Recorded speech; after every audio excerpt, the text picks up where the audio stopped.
Hello, I'm Dermot Bailey. And I'm Ruth Friedman. So, Dermot, what's going to happen at Circling the Moment?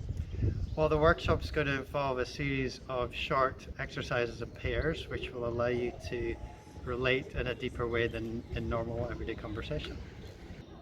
And Ruth, why would people want to do such a workshop? So, people are going to be able to walk away with practical tools that they can take away and implement in everyday life, supporting their everyday relationships.